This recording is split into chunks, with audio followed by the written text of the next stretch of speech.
Merhaba arkadaşlar, kanalıma hoş geldiniz. Bugün şöyle güzel ince bir ipim var. Bununla harika bir model başlayacağız.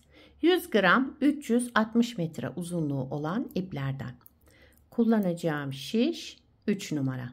Modelimiz oldukça güzel, kolay, gösterişli bir model. Umarım siz de beğenir, benimle yaparsınız. Dilerseniz yapım aşamalarına geçelim. İlmeklerimizi alarak başlayalım. Bu model için ilmek sayısı 4 ve 4'ün katları artı 1. Yapacağımız örgüye göre bu şekilde ilmeklerimizi ayarlayıp modelimizi tam denk getirerek kurabiliriz. Yani her model 4 ilmekten oluşuyor. En sonuna bir ilmek ekleyeceğiz. Ben ilmeklerimi tamamlayıp birkaç sıra daha haroşa lastik hazırlayacağım. Evet, lastiğimi hazırladım. Şişimde 21 ilmeğim var. 21 ilmekle modelimi anlatmaya başlıyorum. Birinci sıra ön yüzündeyim. Kenar ilmeğimi örmeden aldım. Kenar ilmeğinden sonra 3 ilmek ters ördüm. Sıradaki ilmeğimi de düz öreceğim ama bir ilmekten 3 ilmek çıkartacağım. Bir kez ördüm. Bir artırma yaptım. Bir kez daha ördüm. İlmeğimi çıkardım. Bir ilmekten 3 ilmek çıkarmış oldum burada. Yine 3 ters ilmek. 3 ters ilmekten sonra sıradaki ilmeğimi düz olarak örüyorum ama bir ilmekten 3 ilmek çıkartacağım. Şu şekilde ilmeğimi ördüm. Devamında yine 3 ters ilmek. Sıradaki ilmeğimi düz ördüm. Bir artırma yaptım. Tekrar ilmeğimi düz olarak ördüm. Bir ilmekten 3 ilmek çıkardım. Yine 3 ters ilmek. Dördüncü ilmeğimi yani sıradaki ilmeğimi de düz ördüm. Şişimden çıkarmadan bir ilmek artırma yaptım. Tekrar düz olarak ördüm. Bir ilmekten 3 ilmek çıkardım. Sıra sonunda 3 ters ilmek. Kenar ilmeğimi de düz olarak ördüm ve birinci sırayı tamamladım. İkinci sıra arka yüzündeyim. Kenar ilmeğinden sonra 3 düz ilmek. İlmeklerim düzdü. Yine düz olarak ördüm. Bu üçlü ilmeğe gelince de bunları tek tek ters örüyorum. 3 ters ilmek ördüm. Yani 3 düz, 3 ters ilmek örelim. 3 düz. Bu üçlü ilmeğimi de ters örüyorum. 1 2 3. 3 ilmek de ters ördüm. 3 düz, 3 ters örerek ikinci sıramızı tamamlayalım. Düzlerimizi düz, bu üçlü olan ilmeğimizi de ters örüyoruz tek tek. Sıra sonunda 3 düz ilmek, bir de kenar ilmeğimi düz olarak ördüm. İkinci sırayı tamamladım. Üçüncü sıra ön yüzündeyim. Bakın şöyle. Şimdi bu artırma yaptığımız ilmekleri burada keseceğiz. Üçüncü sırada. Kenar ilmeğinden sonra 2 ters ilmek örüyorum. 1 2. Sıradaki ters ilmeğimle diğer düz ilmeğimi yerlerini değiştiriyorum. Şu şekilde sağa doğru ikisini bir alarak kestim. Bir düz ilmek ortada ördüm. Diğer düz ilmekle arkasındaki ters ilmeği de ikisini bir alarak sola doğru kestim. Artırmalarımızı burada tekrar kesmiş olduk. Arada bir ters ilmeğimiz kaldı. Yine sıradaki ters ilmeğim ve bir sonraki düz olan ilmeğimin yerlerini değiştirerek sağa doğru keseceğim. Şu şekilde sağa doğru kestim.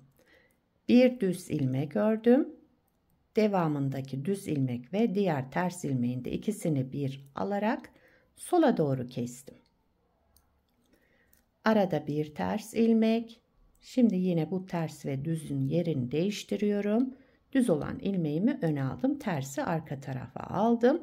Ve ikisini bir düz örerek sağa doğru kestim.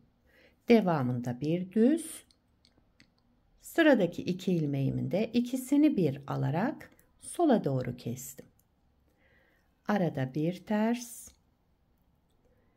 Şimdi sağa doğru keseceğim için ben ilmeklerimin yerini değiştiriyorum. Şu şekilde daha sonra ikisini bir düz örerek sağa doğru kestim. Sıradaki ilmeğim düz. Bir sonraki ve diğer ters olan ilmeğimi de ikisini bir alarak sola doğru kestim. Devamında 2 ters ilmek, bir de kenar ilmeğini düz olarak ördüm. 3. sırayı tamamladım. 4. sıra arka yüzündeyim. Şimdi burada yapacağımız işlem kenar ilmeğinden sonra 1 2 ilmek düz, 3 ilmek ters. Bakın şöyle kenarda 2 düz 3 ters. Şimdi burada bir düz 3 ters diye devam ediyor. Yani ilmeklerimizi olduğu gibi düzü düz tersi ters örerek devam ediyoruz. Son sıramız, modelimiz 4 sıradan oluşmakta. Modeli bir kez kurmuş olduk. Evet, sıra sonunda yine 2 düzle tamamladım. Kenar ilmeğimi de düz olarak ördüm. Şu şekilde tamamlamış olduk. Evet, modeli bir kez kurduk arkadaşlar. Bakın modelimiz böyle devam ediyor. İsterseniz bir kez daha kuralım. Burada birinci sırada ne yaptıysak aynısını yaparak devam edeceğiz. Modeli tekrar kuruyoruz. Birinci sıra ön yüzündeyim. Kenar ilmeğinden sonra 3 ters ilmek. Birinci sıra ön yüzünde bakın 3 ters ilmek. Şu ortadaki ilmeğimize yine aynı işlemi yapıyorum. Bakın şöyle bir kez düz ördüm. Bir artırma yaptım. Aynı ilmeği tekrar ördüm. Bir ilmekten 3 ilmek çıkarmış olduk burada. Devamında yine 3 ters ilmek.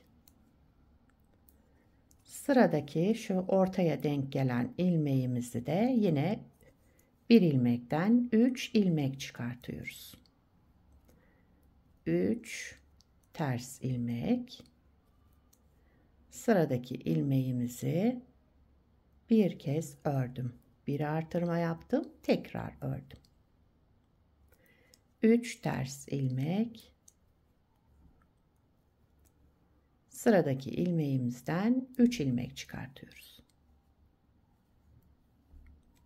Kenarda 3 ters ilmekle birinci sırayı tamamladım. Kenar ilmeğimi de düz örüyorum. Birinci sıramızı tamamladık. İkinci sıra arka yüzündeyim. Kenar ilmeğimizden sonra burada 1 2 ilmek, pardon bir tane daha var, 3 ilmek düz ördüm. 3 düzden sonra buradaki üçlü ilmeğimizi de ters örüyoruz tek tek. Bakın şu şekilde alıyorum ben. 1 2 3 ilmek ters ördüm. Düzlerimizi düz örüyoruz. Bu üçlü ilmeğimizi de ters olarak örüyoruz. 3 ilmek ters. Yani 3 düz 3 ters örerek devam ediyoruz.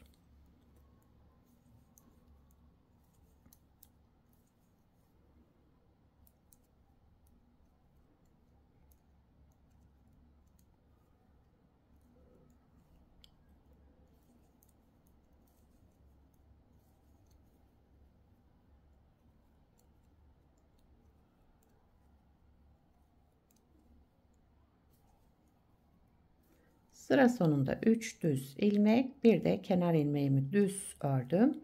Sıramı tamamladım. Şimdi 3. sıra ön yüzündeyim. Arttırdığımız ilmekleri burada keseceğiz. Nasıl yapıyorduk 3. sıra ön yüzünde? Kenar ilmeğinden sonra 2 ilmek ters örelim. 2 tersten sonra bakın burada 3 düzümüz, bir de tersim var burada. Ters olan ilmekle düz ilmeğin birincisini yer değiştiriyorum. Şöyle. Daha sonra bu 2 ilmeğimi sağa doğru kestim. Devamında bir düz ilmek ördüm. Sonra da son düz ilmeğimle diğer ters ilmeğimi ikisini bir alarak sola doğru kestim. 3. sıra ön yüzünde yapacağımız işlem bu. Arada bir ters, yine kesme işlemi yapıyorum. Sağa doğru kesmem için ben 2 ilmeğin yerini değiştirdim. Daha sonra 2 ilmeğimi sağa doğru kestim. Bir düz ilmek ördüm. Sıradaki 2 ilmeğimi de sola doğru kestim. Arada bir ters ilmek. Şimdi sağa doğru keselim.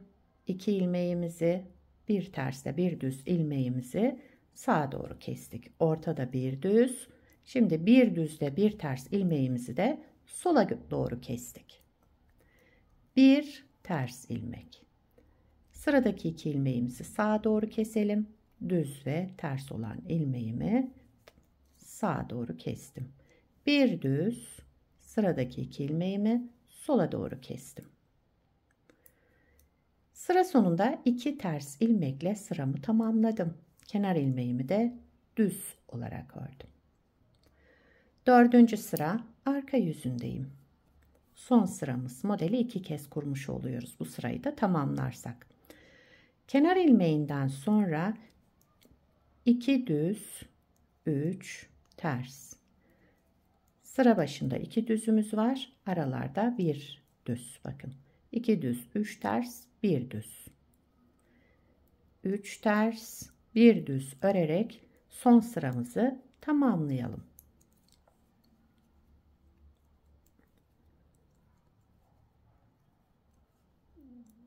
Düzleri düz, tersleri ters örüyoruz. 4. sıra arka yüzündeyiz.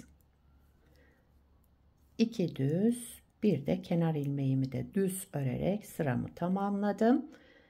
Evet, modeli 2 kez kurmuş olduk. Bakın. Şöyle. Gayet güzel, şöyle çıtı pıtı olan bir model. Bu parçamı da daha önce hazırladım. Şöyle göstereyim. Bunu da daha önce hazırladım size göstermek için. Burada da tekstil tipi lastik kullandım bakın. İstediğiniz lastiğin üzerine kurabilirsiniz bu modeli. Modelin arka yüzü de bu şekilde. Gayet güzel. Şöyle yakadan başlama örgülerinizde de kullanabilirsiniz.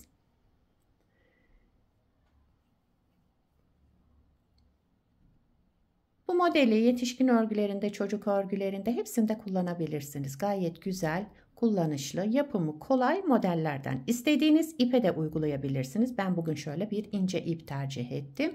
Buna da gayet güzel oldu. Şöyle zarif bir görüntüsü oldu. Yelek, hırka, süveter, yani her türlü örgüde kullanabileceğiniz gayet güzel ve yapımı kolay modellerden. Bunu da beraber yapmıştık. Şöyle göstereyim. Burada 2 sıra haroşa lastik, burada tekstil tipi lastik kullandım. Hangisi hoşunuza giderse bir ters bir düz lastik üzerine de yapabilirsiniz. Yapacak olanlara kolay gelsin. Bir sonraki videoda görüşmek üzere. Hoşça kalın.